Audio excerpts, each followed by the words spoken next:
First time a South Korean president has chosen Japan for their first bilateral visit. It shows how importantly Korea regards its relationship with Japan. For more on this, France 24's international affairs editor Leela Jacinto joins me now on set. Hi, Leela.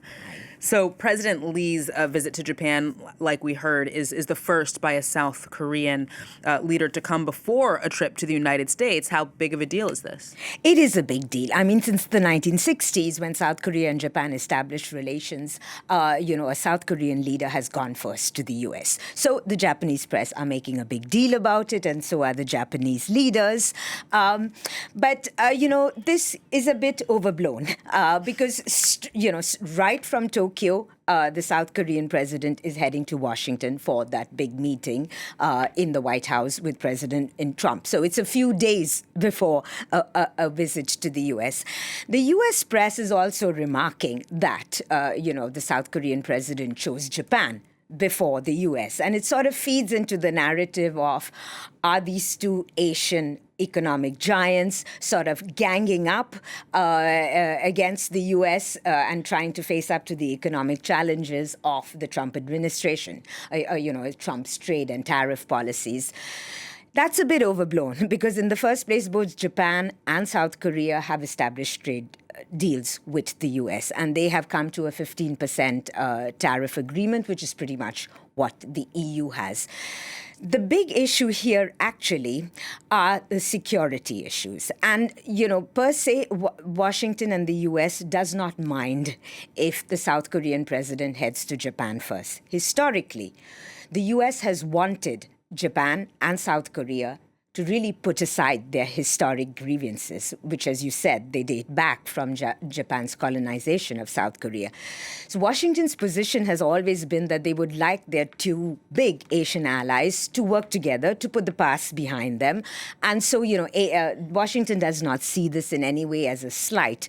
The most important thing that Washington wants really is a trilateral agreement, because we are talking about a country that is strategically positioned in the Indo-Pacific, a region that is of growing importance to the U.S., and we have big players such as China. And of course, with South Korea, when it comes to South Korea, we've got North Korea to its north. And this comes at a time when North Korea is helping Russia in the war in Ukraine. So I would say security trumps everything else. And so, the timing of the South Korean leaders' foreign visits really does not matter that much. Leela, so on Monday, as we mentioned earlier, South Korea's President Lee will be heading to the United States, this time for talks with Donald Trump, we understand, after going to Japan. So what's on the agenda for that Oval Office meeting? Big. This is a big one. As you know, this is the South Korean leader's first meeting with Trump. South Korea, in a way, has had to play catch up on its foreign policy because it's had these political crises of the military emergency and snap elections. So what's on the agenda? I mean, top of what will get a lot of news coverage, of course, will be economic ties. There will be a lot of defense cooperation agreements. We expect that.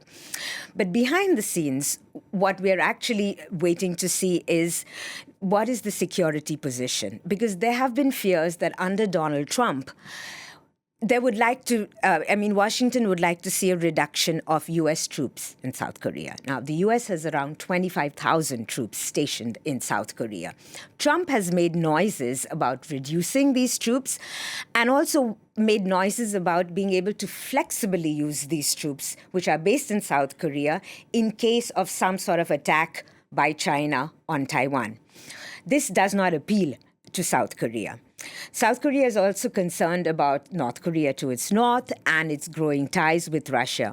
On this, it will be interesting to watch because nobody really knows for sure where Trump stands on Russia, especially after the Alaska summit with President Putin. So it is in South Korea's interest to make sure that the U.S. is on board with providing these security guarantees and also raising the alarm about Pyongyang's growing military might because of its cooperation with Russia in Ukraine. So you see how all these zones of battle ties up. And, this may seem like a sort of a boring presidential meeting, but these are very critical issues to iron out.